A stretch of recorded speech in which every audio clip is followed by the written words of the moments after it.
So after Halloween 3 was considered a flop, the producers in the studio weren't going to make the same mistake twice, and Halloween 4 was going to feature Michael Myers front and centre. And they could not make their intentions more clear. I mean, it's right there in the title. Halloween 4, The Return of Michael Myers. Was it a triumphant return?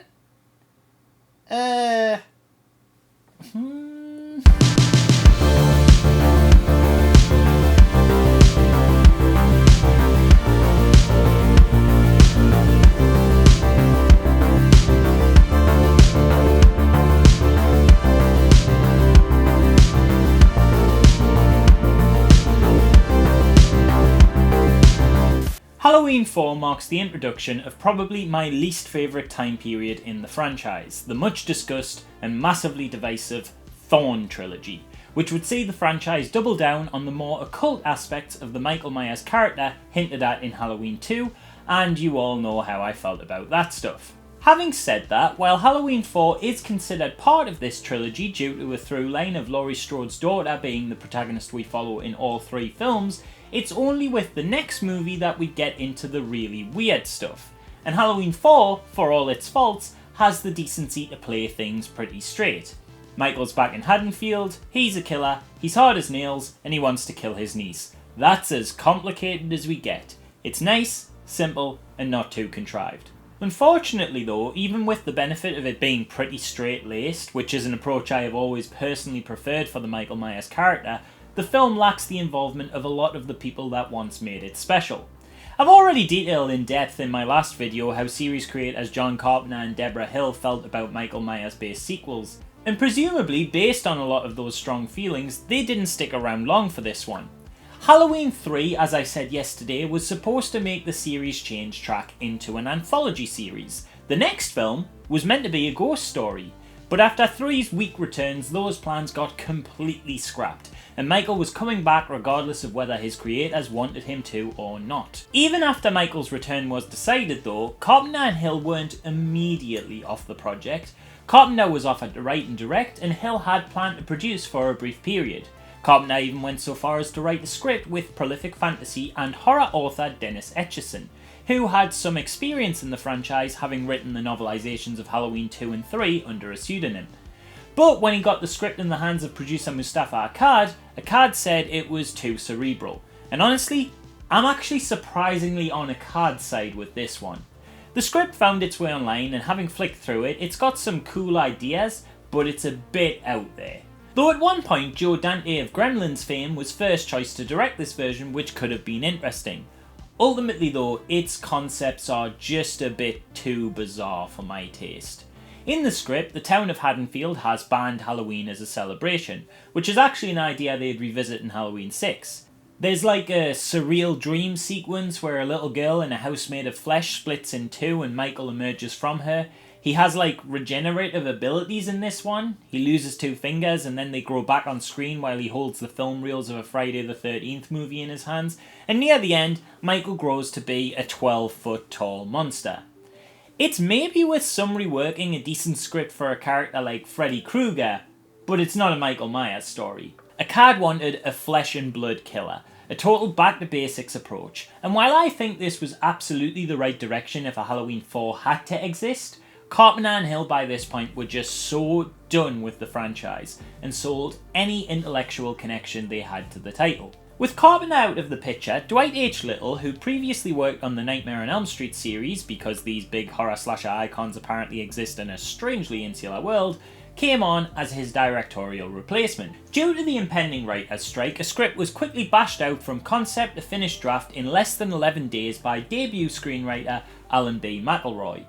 And after some revisions, they went into production and came out the other end with the Halloween 4 we now know, and it's okay. I really don't want to go into it too hard on this one, partly because 1, it has some stuff I really like, 2, I know this one actually has a pretty big fan base and a lot of people really love this entry, and 3, I do honestly believe it's one of the better sequels. I certainly prefer it to what's left to come in this trilogy, but I'm hard pressed to say I enjoy it.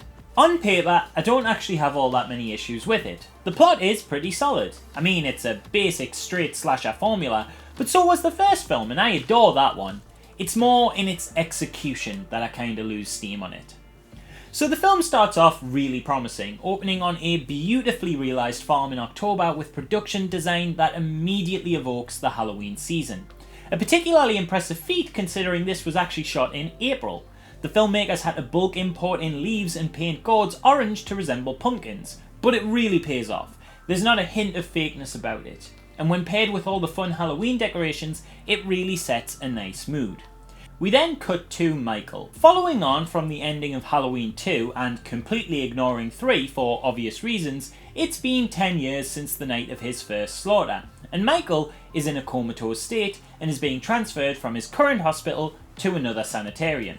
He's seemingly as still as they come, until during the transfer one of the attendants with him mentions that he has a niece, which causes him to burst into life and kill them, causing the ambulance to crash and he is able to escape. So yeah, as already covered, Michael's got a niece in this one and that's his motivation. He wants to interact with / kill her.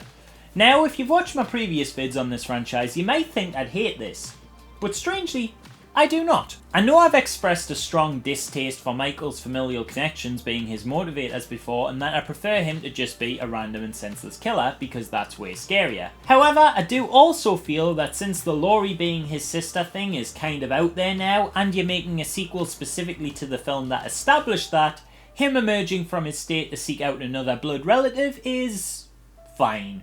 It's as good a reason as any for him to get up and kicking again at this point. The fact that he's actively seeking a child raises the emotional stake, and it helps that Danielle Harris, who plays Jamie Lloyd, Laurie's daughter, is fucking incredible in this role. Holy shit, this kid can act! This isn't just good for a child performer, this is just really good acting in general. When she's terrified in this and the next film, my heart fucking sinks for her. She is so believable as this frightened little girl that she instantly garners my every bit of empathy.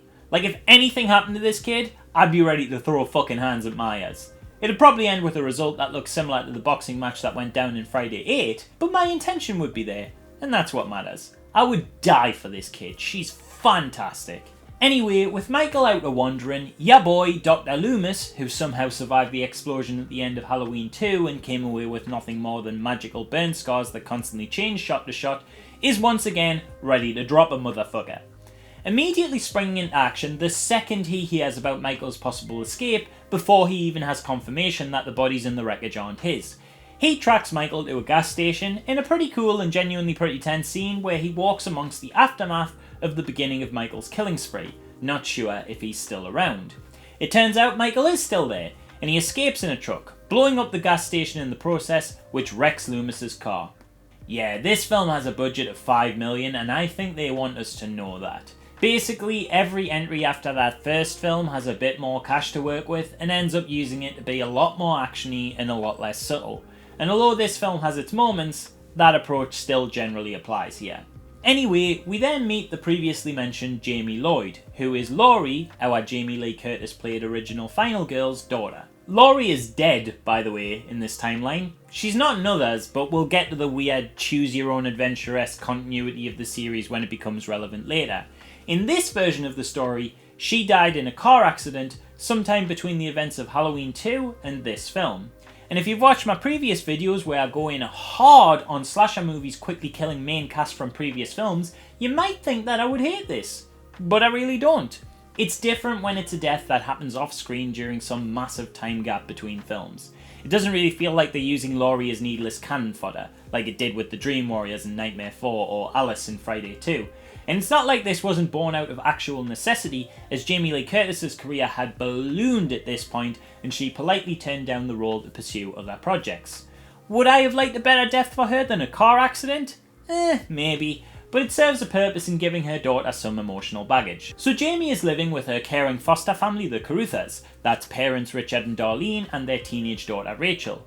While she's well looked after here, Jamie is still troubled, missing her biological mother and feeling like an outsider in the family despite seemingly positive relationships with all of them. Jamie has nightmares about Michael somehow, and that doesn't quite add up for me. I know she knows about him, but I don't think she'd have ever seen him. I mean, she doesn't recognise that it's him who she's dreaming about, only ever referring to him as the Nightmare Man, so there's some disconnect there. I don't know, maybe she saw like a news program or something and filed it away in her subconscious somewhere. This doesn't bother me too much really, to be honest. It's just a strange little element I thought worth mentioning. Moving on, when Halloween hits, Rachel is stuck with babysitting Jamie when she had a hot date with hunky boyfriend Brady planned. But after initial complaints, she's a good sport about it when she realises her protesting has upset her younger foster sister. She takes Jamie out for ice cream in a Halloween costume, and Michael happens to arrive at the same store, stealing a mask and revealing himself to Jamie.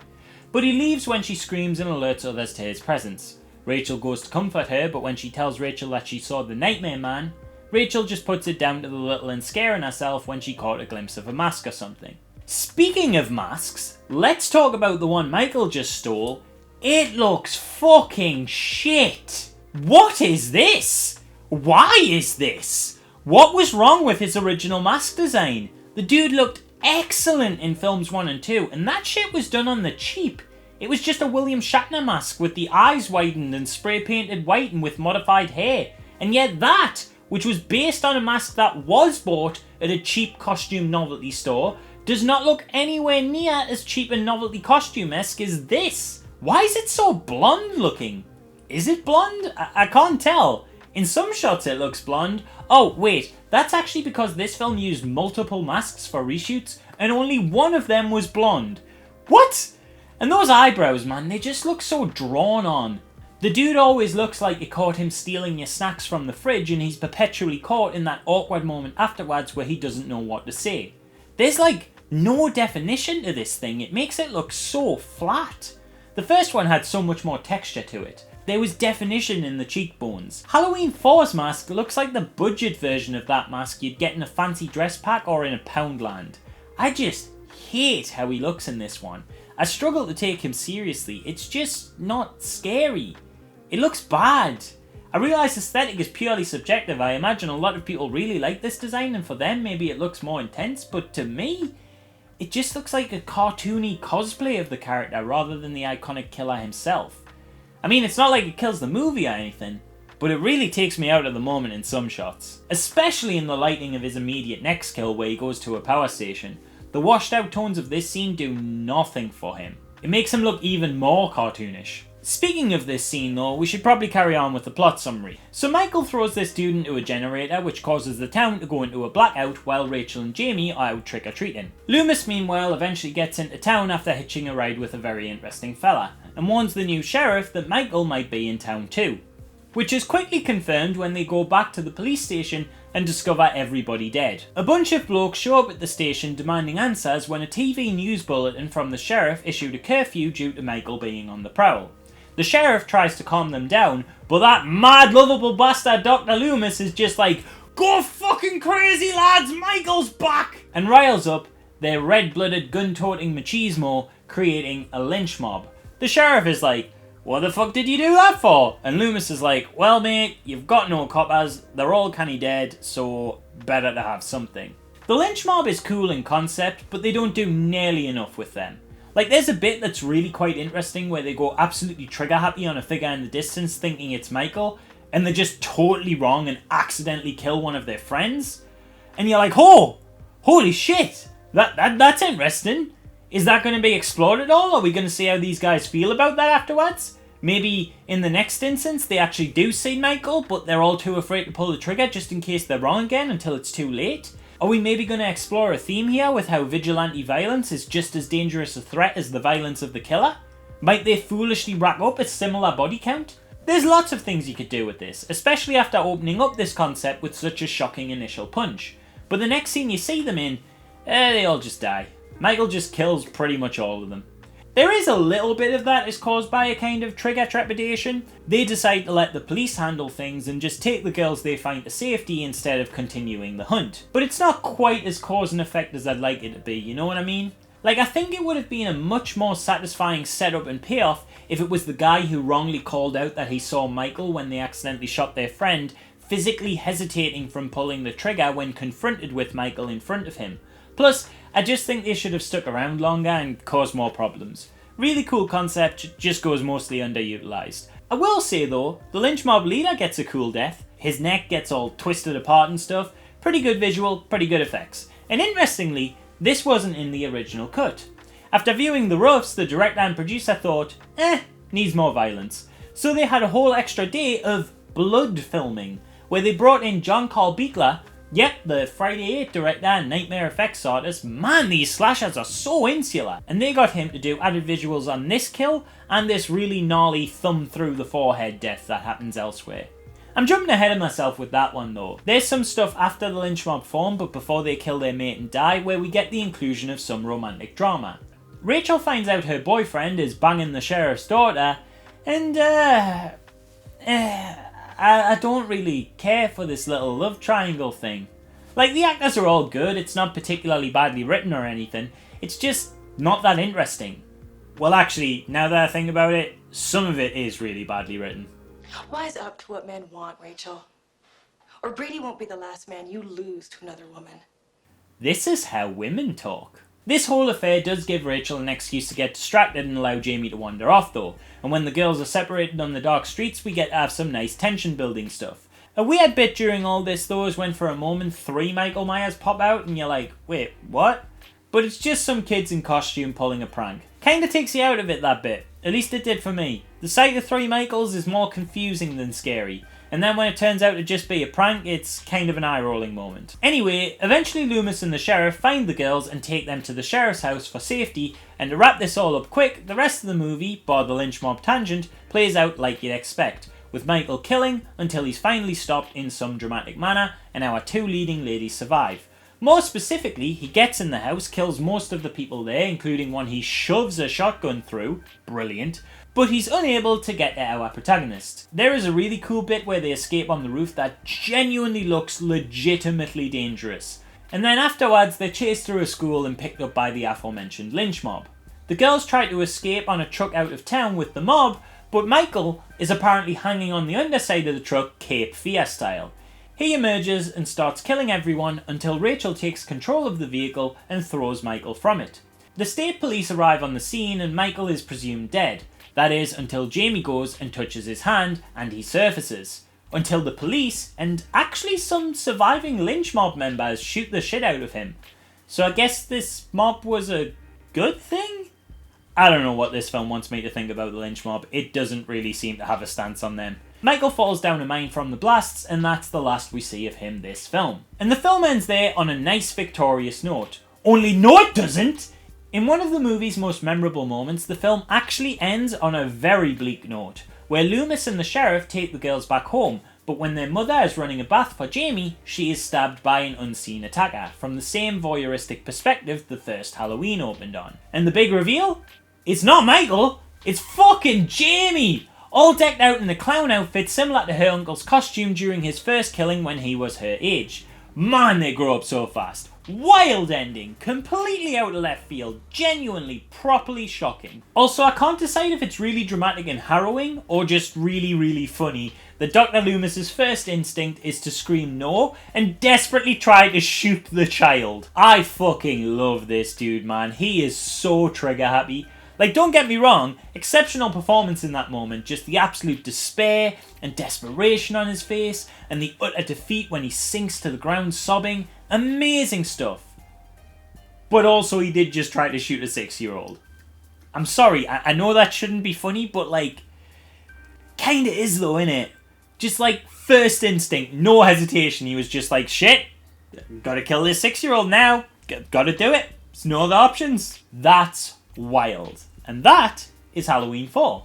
Now obviously there's a lot to love about this thing. It's obvious just from the synopsis. It's got a great atmosphere, it's got some fun slasher kills, it's got great performances, and there's a lot of interesting threads unique to this movie, like the mob, the level of ferocity at which Michael kills in this one, I mean dude goes through an entire police station, and of course that crazy, crazy ending.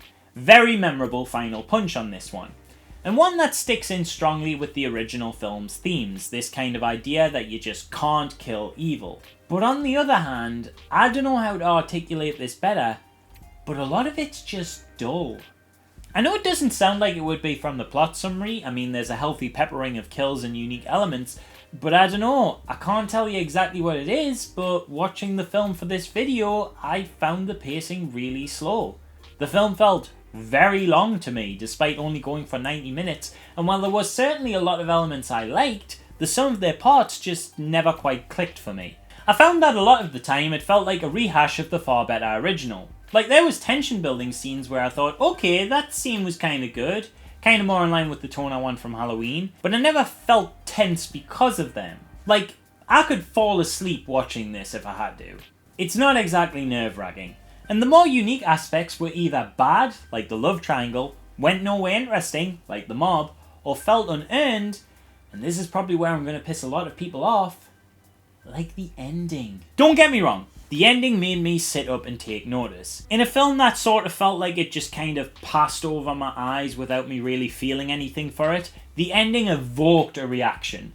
I was shocked. It reminded me of the first movie's opening, which is obviously what they were going for, but also, after the initial shock of it had died down, it didn't sit with me right. The film does nothing to really earn this. Half of the reason that it's so surprising is that it kind of comes out of nowhere, and that feels a little cheap. Jamie shows, as far as I could tell, absolutely no signs whatsoever of being capable of this, and there was an opportunity to put it in there. She gets bullied at school by other kids who make fun of her for her famously violent uncle. Maybe she could have lost her temper and hit one. You know, just maybe hint at that violent tendency. Maybe she could have been weird with her sister, displayed some erratic mood bursts, just enough to plant the seed while not giving away the ending. But besides sticking her in a clown costume reminiscent of her uncle's, the film does nothing to foreshadow this. And for me, that clown costume simply isn't enough. It's totally unearned. Shocking only really because it's hugely out of character and a child is committing the violence. I know people love this ending, so I'm really sorry to bag on it like this. I don't mean to sour anyone's sweet, but it just feels kinda cheap to me. There is so little to set up what Jamie does in the final act that I've seen explanations online suggest that the reason she kills at the end is because she touched Michael's hand and he magically shifted his evil intent into her. And listen, I mean this in the nicest possible way. Fuck off! No! No way! Surely that can't have been what they were going for, because if it is, that makes the ending even worse. That is pure mumbo-jumbo nonsense with no setup. Sure, there was a thematic thread in the first film of like, you can't kill evil, but that's taking metaphorical language a bit too literally, isn't it? Evil isn't like some body-swapping immortal force. This isn't Jason Goes to Hell. It just doesn't land with me. The film in general doesn't land with me. And I'm kind of shocked to find myself saying this when there's individual elements I think are really cool in isolation. I mean, little Danielle Harris's performance alone is one of my favourite in slashers period, and definitely one of my favourite child actor performances. But I don't know, just when you put all these parts together, it just doesn't feel right to me.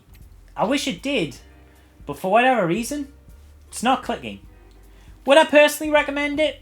Not really. But I would recommend that you ignore me and watch it anyway and make your own decision, because there's a lot of good stuff in there and a lot of people really love this one, and you might be one of them. It just happens to be that I'm not. And that's okay. Sometimes some things are just not for you. And while I don't like Halloween 4, I can respect its better parts, admire what it tries to do, and like I've already said, it's a lot better than the stuff that comes next. Speaking of, Halloween 5 is up next. So if you want to catch that tomorrow, then don't forget to hit that red subscribe button to subscribe to my OnlyDans and hit the bell so you don't miss it. And of course, please by all means like the video and comment with your thoughts. And if you're really liking the show, you can support the channel by becoming a patron and get special access to some fun exclusives at the Patreon link in the description. Other than that, I've been Dan Drambles, you're watching Wholesome Halloween 2 Slasher Season, and I will see you again tomorrow.